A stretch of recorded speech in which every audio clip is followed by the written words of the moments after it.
I'm Joanne Haysbert, the Chancellor and Provost at Hampton University. It is indeed my pleasure to bring greetings on behalf of the institution in celebration of the School of Nursing 125th anniversary. Healthcare, and particularly health disparities, is on the top of the charts around the globe.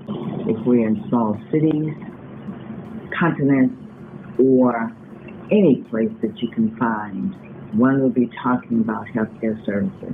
Well, Hampton University has been a leader in preparing nurses for, again, 125 years. Through the School of Nursing, faculty, staff, students, and alumni in particular.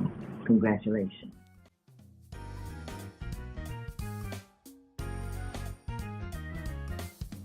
From your perspective, what do you consider to be your most significant contribution to the School of Nursing? Asking for starting a master's program during the time that Hampton University was under a moratorium for starting new programs. Mrs. Riddick didn't want to present it to Dr. Hudson because she knew about the moratorium, as did the rest of us. And so she had me take it to him. And so by the time the moratorium was listed, we already had students enrolled in classes or having completed a few classes towards their master's degree before we had a master's program. And I consider the success and continuation of the master's program the most significant contribution I've made.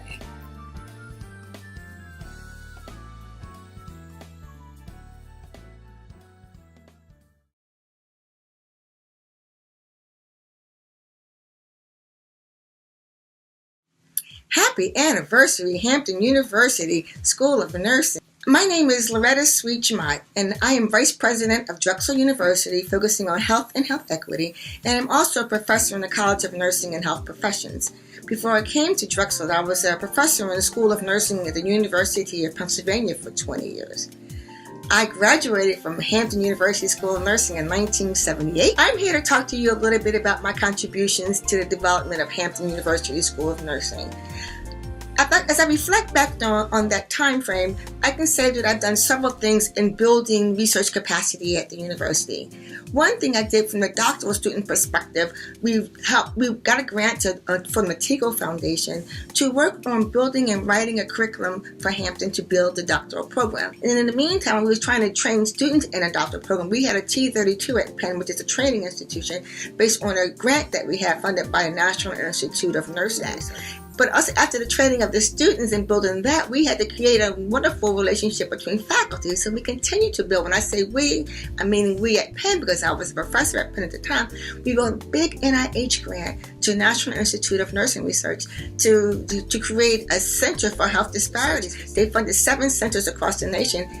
We had to create a partnership between a majority institute and minority institutions. So Hampton and Penn was already in a great relationship to get that funding. We received 5 years of funding, $500,000 a year, $250 went to Penn, $250 went to Hampton, to build a collaboration type of research that we could do to promote health and reduce health disparities. Came out of that. Even though the funding is gone today, the partnerships and the collaborations and the relationships are still there. About my greatest contributions, I have been here on campus 32 of the 125 years. Will be the fact that I've been able to provide grant funding for our students, the Bachelor of Science students, the Master's and the PhD students since 2003. And these funds have helped students with their tuition, their books, and also with community activities in terms of going out for their preceptorships and whatnot. My greatest contribution to Hampton University School of Nursing is to maintain my professional development so that I can be a light at the end of a tunnel.